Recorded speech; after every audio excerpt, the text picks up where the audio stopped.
Assalamualaikum warahmatullahi wabarakatuh. Apa kabar Bapak Ibu semuanya? Mudah-mudahan dalam keadaan sehat-sehat selalu dimanapun Bapak Ibu berada. Dan tak lupa pula kita selalu mendoakan buat Pak Haji Dwi Santo beserta keluarga dan juga kru-kru RDAY agar senantiasa dalam keadaan sehat-sehat selalu. Baiklah Bapak Ibu, marilah kita sama-sama menyaksikan video pencarian Pak Haji Dwi Santo lewat video ini.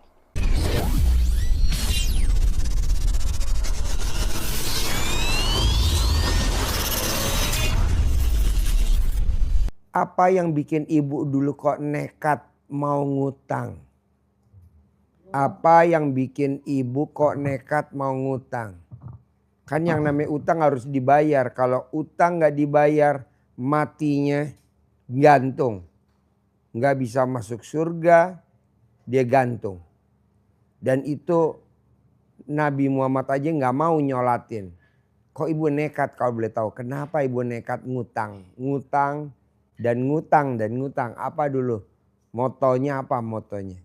Dulu saya Pegang mic-nya. dulu kan saya ngontrak Pak Haji. Kontrak Iya. di Lahat. Di Lahat. Saya masih honor semua sama suami honor, saya honor. Punya anak 1. Udah itu begitu saya diangkat CPNS, saya pengen punya rumah seperti orang lain. Jadi saya gadain itu SK CPNS 80 juta saat itu. SK-nya di sekolahin di bank. Iya. Sudah 80 juta, terbangun rumah Pak Haji, alhamdulillah. Sudah dari situ. Dari uang yang 80 juta itu. Iya, tapi kan belum selesai semua nih. Nah, dari situ nambah lagi, fokusin lagi, nambah lagi kuliah juga dari situ Pak Haji. 6 tahun saya dulu SMA CPNS-nya. Begitu saya ini tadi, saya bisa melanjut S2. Jadi S1 4 tahun, S2 2 tahun, jadi 6 tahun. Dari situ juga ngambilnya. Jadi nambah bengkak. Nimpon itu Pak Haji. Nah, itu yang bikin saya yang ini berhutang kemarin. Jadi ibu dengan nekat SK disekolahin, alhamdulillah bisa punya rumah. Iya. Ya. Terus top up lagi. Iya. Bisa nerusin lagi, renovasi rumah lagi. Sampai selesai top up lagi, buat kuliah lagi. Iya. Top up lagi. Oke. Nah jadi gini Bu. Kalau hutang itu harus lunas. Harus kebayar. Hutang tuh harus kebayar. Kalau nggak kebayar tidak akan masuk surga. Sampai kapanpun nggak akan.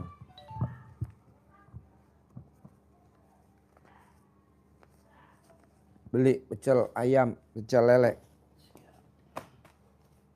Gitu. Jadi ibu paksain. Gimana caranya? Informasi tuh 2 orang tuh. Dihitung aja orangnya pas. Haji Marco ada Mariam. Nah jadi gimana caranya ibu paksain bikin takjub Allah.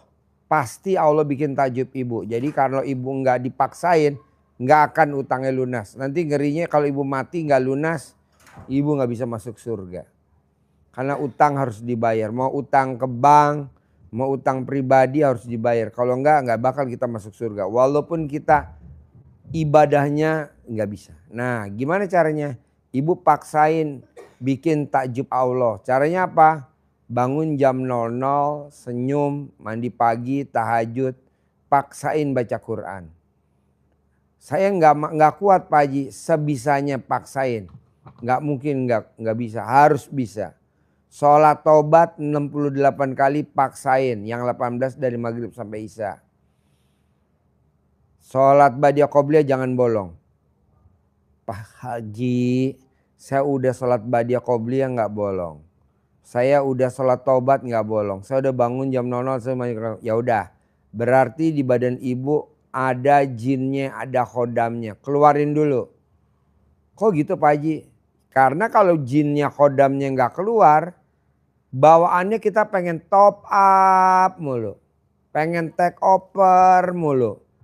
Pengen mana nih yang saya mau jual aset. Nggak boleh. Kan Allah nggak ngajarin kita jual aset. Tapi nambah aset. Oh, makanya kalau orang Jawa bilang orang yang jual aset, jual aset, jual aset. Ngualatin. Ngualatin tuh jadinya kita kualat. Sayang dong. Kita udah seumuran begini.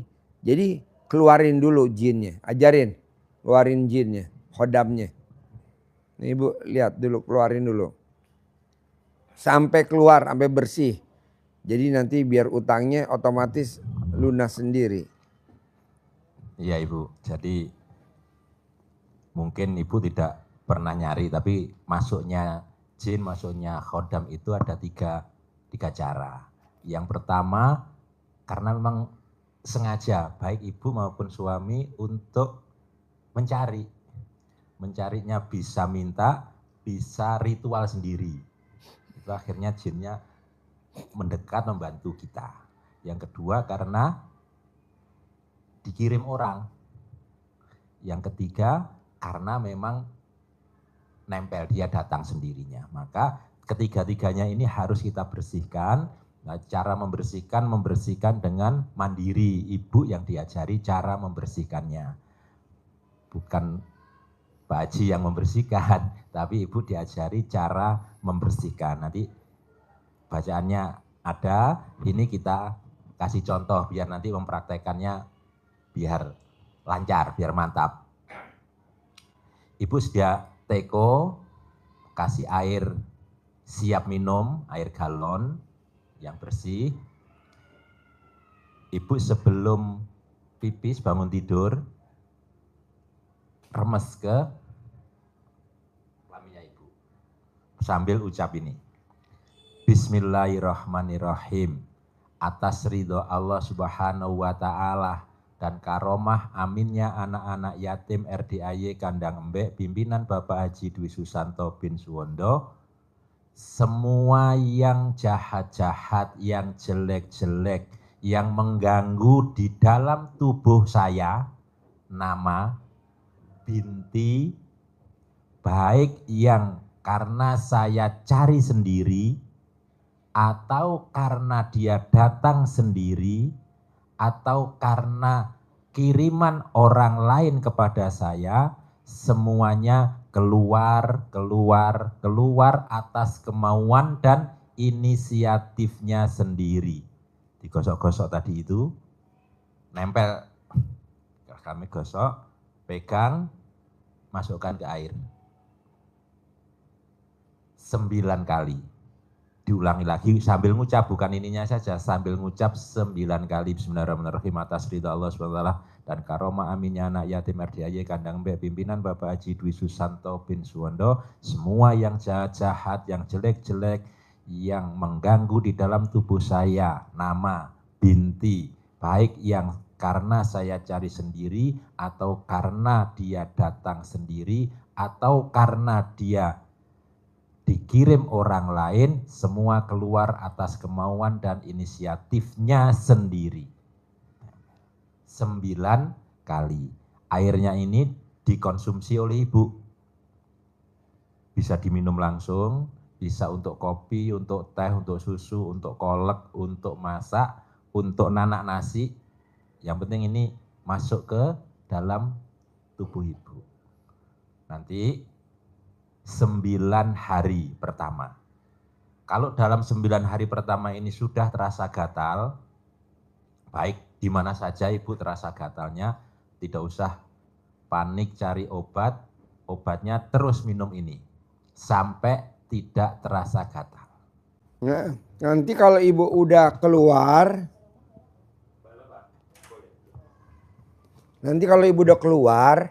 itu ibu udah nggak mau lagi ditawarin. Mau utang nggak? Enggak. Tambahin utang dong? Enggak mau dia. Udah males dia. Tambahin ya, ini ada top up? Enggak, ya. Enggak mau dia. Tapi kalau sekarang ibu ditawarin utang, mau aja, apalagi tanpa anggunan, tanpa jaminan, tanpa bunga, tanpa bayar. Enggak. Kedua nih. Ketiga, kalau ibu udah nggak ada khodamnya di badan ibu, di badan ibu nggak ada jinnya, nggak ada ini. Ibu bawaannya auranya positif aja. Tapi kalau ibu ada jinnya, ada khodamnya, bawaannya temperamen, bawaannya tersinggung, bawaannya kesel, bawaannya apapun maunya yang menang, nggak mau kalah. Udah susah. Kita mau paksain untuk terkabul gak bisa karena di sini kan bergejolak. Nah itu dikeluarin dulu. Sampai gatal, ya lanjut lagi, gatal lanjut lagi. Nah kedua, kalau ibu udah bisa, ibu paksain, praktekin ilmu Al-Muzammil sama paksain ilmu Fatir 29. Terangin bos. Paksain harus bisa dan pasti bisa. Iya Ibu. Jadi Dasarnya Al-Quran. kalau yang diajarkan Pak Haji di RDIS ini, kita ilmu dasarnya bangun jam 00, senyum biar ceria, terus mandi biar seger, sholat tahajud witir, baca Quran. Dasarnya ada di surat Al-Muzammil. Nanti Ibu buka surat Al-Muzammil supaya Ibu tambah Yakin. mantap. Jadi menjalankannya itu dari hati. Oh ini bukan sekedar supaya saya, itu enggak. Tapi karena ini perintah Allah, semua kita kerjakan lillahi ta'ala. Semua karena Allah. Allah memerintahkan seperti ini, pasti Allah ada rahasia yang diberikan kepada saya. Nah, di Al-Muzammil itu ayat 1 sampai dengan ayat yang ke-7 Ibu baca di situ.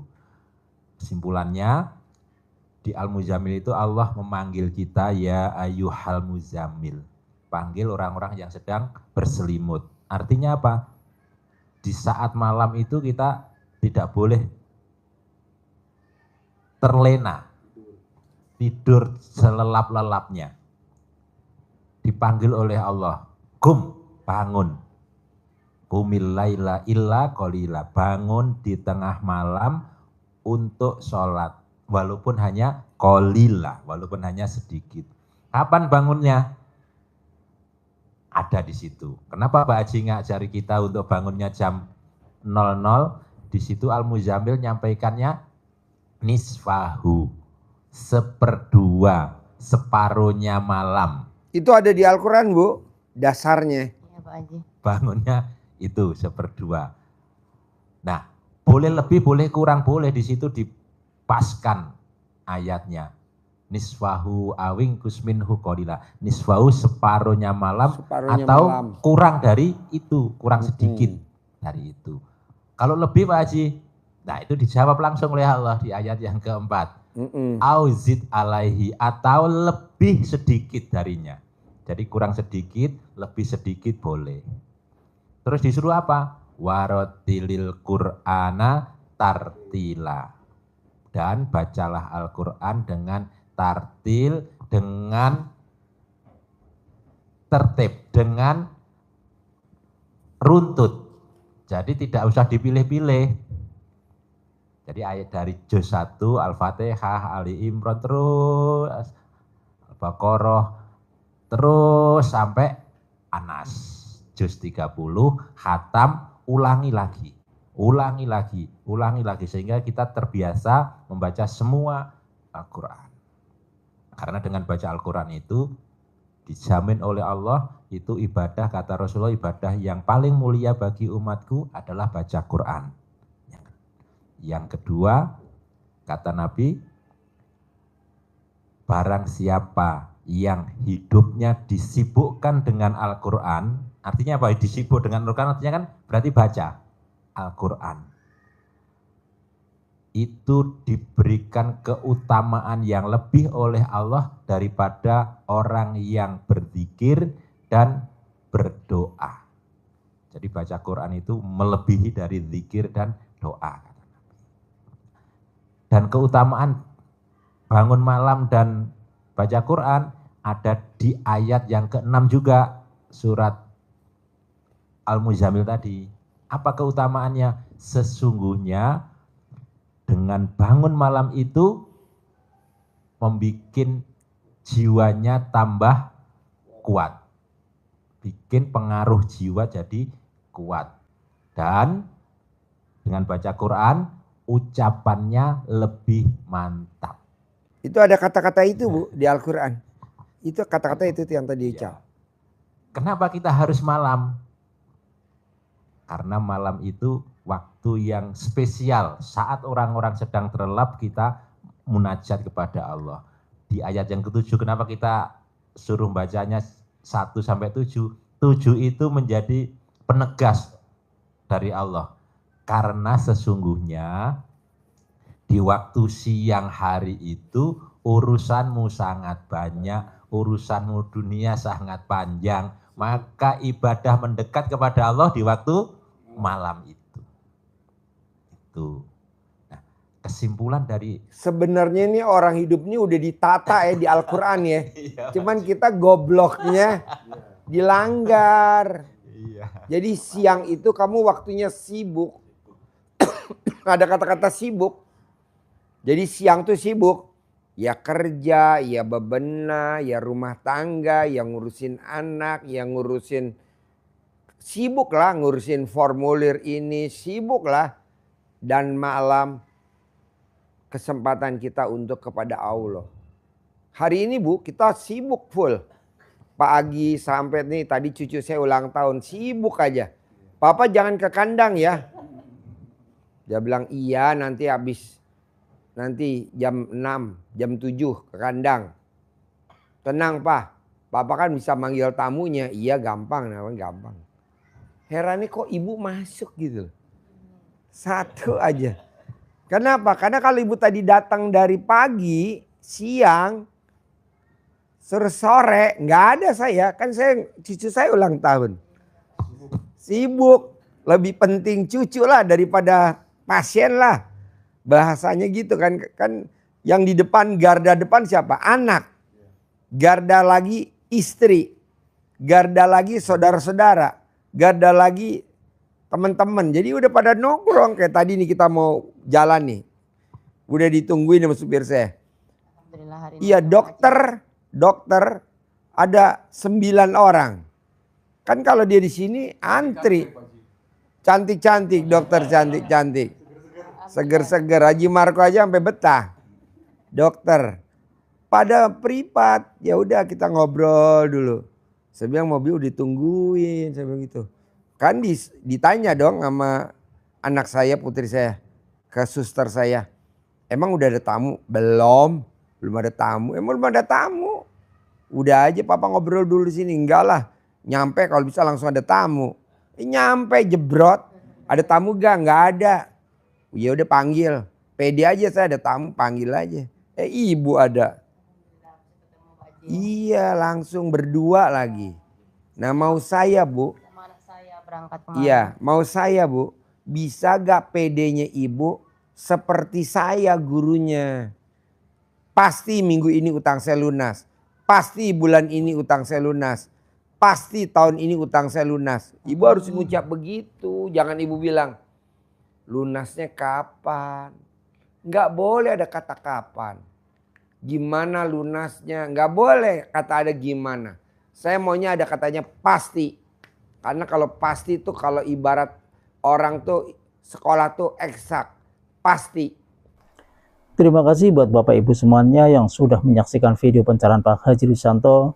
Mudah-mudahan ilmunya bermanfaat dan saya akhiri. Wassalamualaikum warahmatullahi wabarakatuh.